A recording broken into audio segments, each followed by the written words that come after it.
He's not on seat at the moment. I am on seat actually. I have not gone anywhere. I'm right on seat and I'm right here. So today in this video, I'm making this video specifically for students that are going to be writing like GC, SSC, WASI, and those kind of exams. So, and at the same time, this video is going to be helpful for you. If you are not writing these exams as well, this video is going to be also useful to you. So straight away, the first thing in preparing for your SSC, your WAEC, and all of that, I'm still going to come back to students that are not writing this exam. I'm still going to talk about that, so you just wait for me. So the first thing in preparing for this kind of exams is number one, get your necessary materials. Necessary materials include what? Past questions, efficient past questions that have enough years, that are very, very vast and have many years. So make sure you get a very, very, very, very, very vast set of past questions. So if you're writing 9 subjects, make sure you get past questions for all your subjects. Get efficient textbooks for all your subjects. So for the issue of textbooks, I will recommend that you go online and search for the recommended textbooks for whatever exam you're writing, because other textbooks that you can go and spend a lot of money on might not give you what you need for that particular exam. They might not have the necessary information that you need for that particular exam, so that you're not going to waste your money. Go and look for the recommended textbooks for whatever exam that you're writing, and those are the textbooks that you should buy. And other things that you should get in preparation for your materials include like calculators, pen, pencil, and all of that. So that is number one. The next step in your preparation for this exam is to get your syllabus. So after I've gotten your textbooks, what I do is that when I've gotten all my necessary materials and textbooks, I go to the syllabus so if it's JAMB, you get JAMB syllabus, WAEC syllabus, GC syllabus, and all of that. Just try and get the syllabus for the exam that you're writing. It's very important to give you. It will make you not to have to read the entire textbook, because you don't know where the questions are going to come from. But if you have the syllabus, you're going to know where to focus your reading, where to do external research on. But you can still decide to read other topics for the sake of being on the safe side. So what I do is that if I'm writing WAEC now, and I've got my necessary textbooks and materials, I come to the table of contents of the textbooks. All those topics inside the syllabus, I'll come here with a pen. I'll circle them. I'll circle the topic. So after that, I know exactly how many topics I need to read from that textbook to prepare for my exam. And then that's number one. After I have done that for all your subjects, you come to the table of contents, you tick all the topics that are going to be seen in the syllabus, all the topics you see in the syllabus for that particular subject. You come to the textbooks and you tick it inside so that you know exactly what to read from each textbook. So that is the thing that you need to do. You need to draw up a study plan for your exams. And in doing this, you need to know how much time you have for your exam. So let me give you an example, a practical example. As if I'm going to write the exam now. I have exactly 1 month and 15 days to the exam. Or let me just say 45 days. Exactly 45 days to the exam. Let's say I'm in that position now. I have 45 days to the exam, and I'm writing 9 subjects. I can decide to read 3 subjects every day. 3 subjects every day, 3. So I know that I'm reading a subject every 3 days. So I can break that up and just try and create your study plan in a way that it will work for you. So I have 45 days. I'm coming back to each subject every 3 days. 45 days divided by 3. That's 15. So you have 15 days practically to do one subject. So you divide the topics that you have ticked in your textbook into the 15 days, and you read a specific amount every day and try and practice past questions on it each day to get yourself grounded in that particular topic. So after I have drawn up your study plan, like an example that I just gave now, the next thing to do is to stick with your study plan. And in doing this, you need to determine certain things, like how many hours am I going to be studying a day. You see, one thing planning does is that it makes you not to be in a hurry, as in not to be disorganized. When you have plan, you can just live and your blood is still cool, and at the end of the day you still pass with all your A1's. So that's the essence of planning.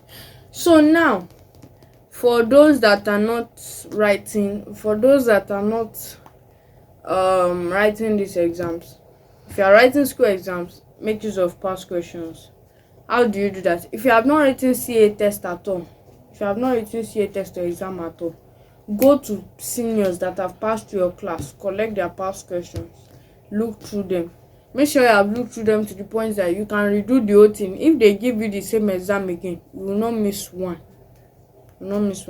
So go over it like that. That is one thing. If you have CA test that you have done before, go over it. Make sure you perfect all the questions inside it, because teachers do repeat questions a lot. They do repeat questions in your school exams a lot. So and by the way, you can go and research online and see if you can make some research of other past questions online that you can get to work on these things. Another thing you need to do is to review your notes every day. This is one thing that you need to do. Review your notes every day. If your teacher tells you you're having a classwork next week, you might not dedicate any specific time to reading for that classwork. Some unknown events can come up that will prevent you from being able to read for that classwork. It can be what you will read today for 5 minutes, 10 minutes that will stick in your brain, and that is what is going to help you in that classwork of next week. You can't predict tomorrow. You don't know the events that will come up that you will not be able to touch your book for like the next 1 week till that class that you're having that classwork. So you can never predict things. You don't really know the future. So reviewing your notes every day will help you. So if come rain, come sun, you are prepared for a test, even if they bring it now, based on the reasoning that you have done that day. So that's the importance of these things. So if you have any further questions, I would like you to drop it in the comments. Revision time. Let me just do a brief run over of everything that I've said. For those of you that are writing this exam, make sure that you get your necessary materials, which include calculators, recommended textbooks for the exam you are writing, and past questions, pens, pencils, erasers. The next thing, get the syllabus. Very, very important. Stick them in your textbook. Develop your study plan. Decide how many hours you are going to be studying a day to complete your study plan. Decide how many hours you are going to be studying a day to complete your study plan. Very, very, very, very important. So if you are not attending tutorials, you can watch videos online that can help you to understand concepts better. For those of you that are not writing this exam, you can get past questions from your seniors that have passed through that class. Go over your CA tests and pass the exam papers. You can also research online for additional exam papers and all of that. And then, I omitted the point. Aside reviewing your notes every day and making use of past questions, try as much as possible to read your school textbook to completion. All of them. I know it sounds like a huge task, but it's something you can accomplish if you put your mind to it. And this thing has really helped me. It was a case whereby I've not done chemistry in my life before. I came into a school in year 9. I've not done chemistry in my life before.